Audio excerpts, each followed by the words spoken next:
This week on Avalanche in San Diego, the guys stare down the Mocogo slide. In the spring of 1908, a major gold strike was reported in the city of San Diego's backyard.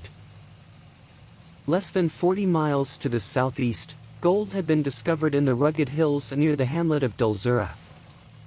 Announcing the news March 4th, the San Diego Union reported the ore was free milling, meaning the gold could be extracted with little processing, and assays had found the ore was high grade, capturing an exceptional $30 per ton on average. News of the strike went nationwide. "New Gold Rush On" was the headline in the New York Times, which reported prospectors were swarming to the scene from around the Southwest. The newspaper cited Wyatt Earp, the famous gunfighter and miner, among the eager gold seekers. "I have sent my samples to Los Angeles, and feel sure of great results," Earp boasted. "I predict the greatest boom in history." By the second week in March, the rutted dirt roads to Dulzura filled daily with horse-drawn wagons and prospectors on foot, tramping steadily alongside donkeys loaded with provisions and mining equipment.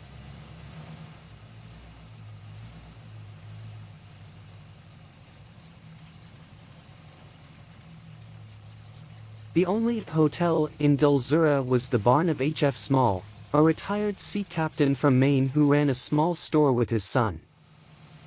The lessee of the Golden Artery claim was the Donahoe family, who had mined in the area since the 1890s. The brothers Alonzo and Stuart Donahoe had never profited much from their diggings and did not expect anyone else to either. But they were happy to profit from the leases and also from a town site 3 miles from Dulzura they leased to mining promoters. But the good news from Dulzura ground to halt March 19th, when the Los Angeles Examiner broke a news story with a stunning headline, "Examiner Assays Prove Dulzura Ore Worthless." The newspaper wrote, "The Dulzura mining district, located near San Diego, has been proved a worthless proposition throughout. Samples of rock carefully selected by experts for the Examiner have been assayed in Los Angeles, and the results show that the ore does not run $1 a ton in metal of any description. The gold rush was over as soon as it started." The Isaac Dunham homestead of 1892 was located at the head of B Canyon. When Dunham died in 1894, his sons Charles and James returned to their father's ranch to settle the estate, and to look for thousands of dollars that the eccentric father had supposedly buried. But found nothing. James returned to his home in Santa Clara County, and in 1896 shocked everyone when he murdered his wife, child, father-in-law, mother-in-law, and 2 hired hands with 2 pistols and an axe. He fled without a trace. After a few years, the people of Dulzura saw strange things: tracks of bare feet, abandoned campfires, food and clothing stolen from cabins. They claimed it was James Dunham hiding out around his father's old ranch. One day Charlie Bratton met a tall man walking down the road with a rifle held above his head. Charlie went to the Dulzura store and looked at the reward poster that had been posted there for years and was sure that he had seen the James Dunham pictured on the poster.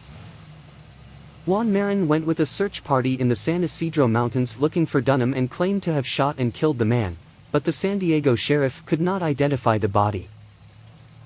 No reward was ever paid, and Dunham remained the mysterious, wild man of Dulzura. Dr. Robert J. Gregg took over the Dunham homestead after becoming friends with Claude Scheckler at Sandal's Turkish Bath in San Diego. In 1909 Gregg was married to Gertrude Morehouse by William Healy, an elder of the Seventh-day Adventist Church. They lived on their ranch in B Canyon and planted olive trees. Gregg believed in the healthy benefits of olive oil, drinking it every day and rubbing it over his body to maintain his health and smooth skin. He was known for his rugged athletic abilities and was 66 when he married Gertrude, who was 30 years old.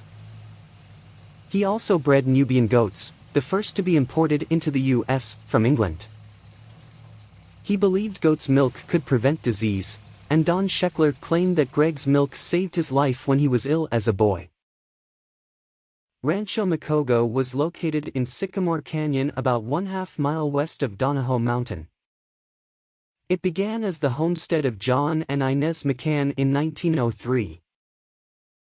The farm was passed to their daughter, Inez M. McCann, who married Dan Marin, one of the 12 children of Juan and Matilda Marin. Dan and Inez had only one child, a boy who died at the age of 13. Part of the homestead was sold to real estate broker Peter Wesson Morse, a partner in the Union Investment Co. of San Diego with Fred Downs of Otay. Morse was a pioneer lemon rancher in Chula Vista in 1889 and a store owner on 6th St. in San Diego. In 1928 he built a stone cabin in Sycamore Canyon that became his country home called Rancho Mocogo. After his death in 1936, the ranch passed to his 2 daughters. Bessie married Hubert Golay, and Evelyn married John Covert. The cabin burned in a fire and the property is now part of the open space maintained by the Bureau of Land Management.